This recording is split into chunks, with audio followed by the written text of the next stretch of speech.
Welcome to Family Fun Show.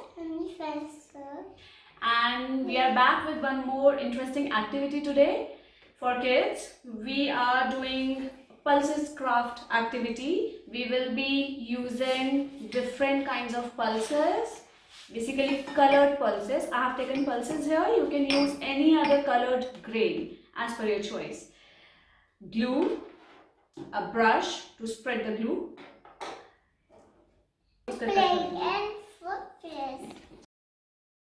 So let's start the activity. So we will start by spreading some glue first.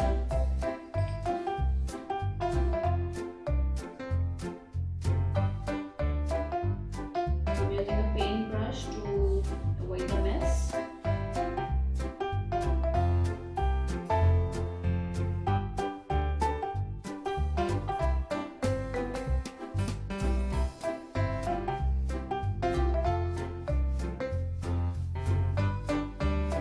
So now we will be spreading the black pulses here, and Mishka will do it for us now.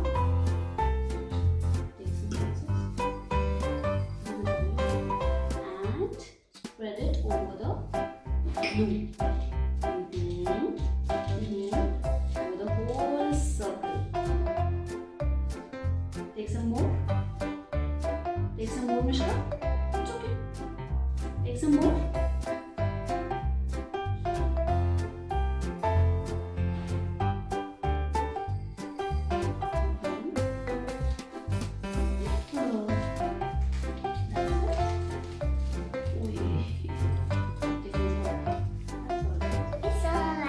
It's alright. Everything is alright because we are having fun.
time to try, else all the pulses will come out. So yeah. So if you like the idea, then like and share our video and subscribe to our channel. Family Fun Show. Bye bye. See you later.